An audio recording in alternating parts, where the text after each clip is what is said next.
of Molly's Morning Mash. Our topic for this morning is tidal energy. Tidal energy is one of the oldest forms of energy, which started on the Spanish, French, and British coasts in 787 AD. Tidal energy is non-polluting, reliable, and predictable. Tidal barrages, undersea tidal turbines, like wind turbines but driven by the sea, and a variety of machines harnessing undersea currents are under development. Unlike wind and waves, tidal currents are entirely predictable. The largest tidal power energy station in the world is located in Europe. It was built in 1966 and could provide 20% of Britain's energy. There are currently no tidal stations in the U.S., though. Yeah. Tidal turbines are basically wind turbines that can be located anywhere there is a strong tidal flow. Water is about 800 times denser than air, and although they are very expensive, they will be much sturdier and able to capture more energy. That's right, Molly. I think the cost will cover itself because these machines do not require any fuel. Waves are caused by wind blowing over the ocean at an estimated 2 to 3 million megawatts. The west coast of Europe, Japan, and New Zealand would be the best spots for these tidal turbines to be located. Yeah. One way to increase the amount of energy produced is to send the waves into a narrow channel, increasing their power and size. Small onshore sites have the best potential for the immediate future. They could even produce enough energy to power local communities. Beep, beep, beep. Breaking news! Breaking news! We've just received word of a listener in Europe at the actual site of a tidal turbine location. Oh my gosh. No way. This is ridiculous. I gotta get up. And we are now at the site of one of the tidal barrages in action. This is the turbine spinning through the water at high speeds, creating the energy. Wow. That's fascinating.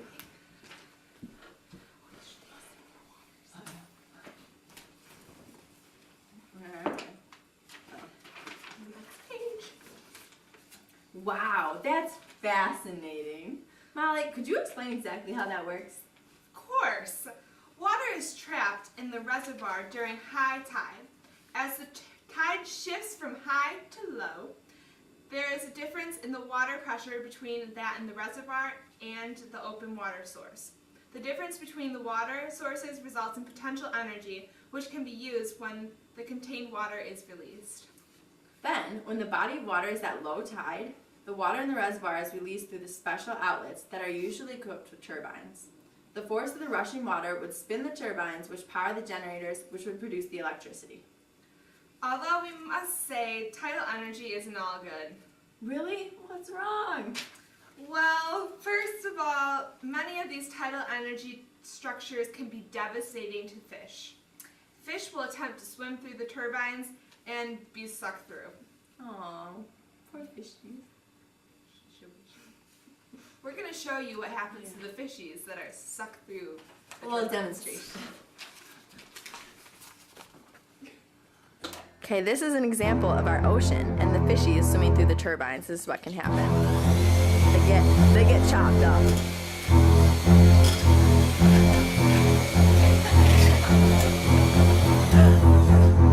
Oh, poor fishies.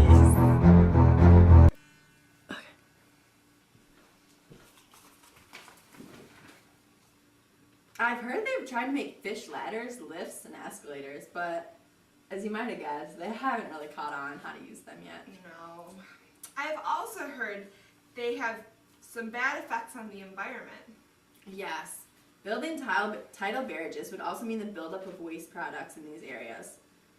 Also, many governments have been hesitant to grant the approval for these barrages because of recent times, so it's another problem.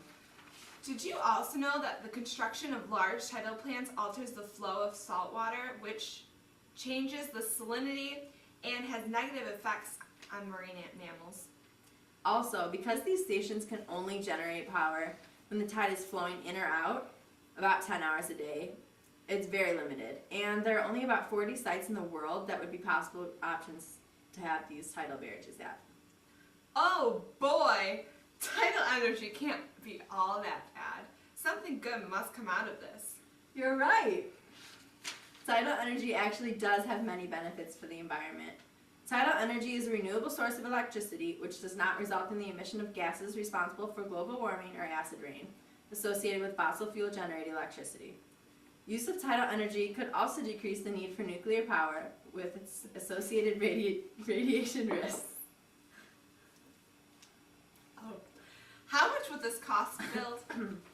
Well, there are many factors to determine the cost. First, it depends on the site where you plan to build and the size of the barrage. You must measure the difference between high tide and low tide. These factors can be expressed in what is called the site's Gibrat ratio. The ratio is the length of barrage in meters to the annual energy production in kilowatt hours. The smaller the Gibrat ratio, the more desirable the site. For an example, the site in Lawrence is 0.36 compared to the site in Passamaquoddy in the Bay of Fundy is 0.92. Wow. From what I have seen, it would cost $200.66 per megawatt hour to generate power with current tidal technology. By contrast, wind power costs about $90 per megawatt hour and hydroelectric power about $40 per megawatt hour per hour. Wow, that's a lot of information for one show. Whew. And it looks like we're running out of time. Yeah. But please join us tomorrow for more about how to save our environment. Bye!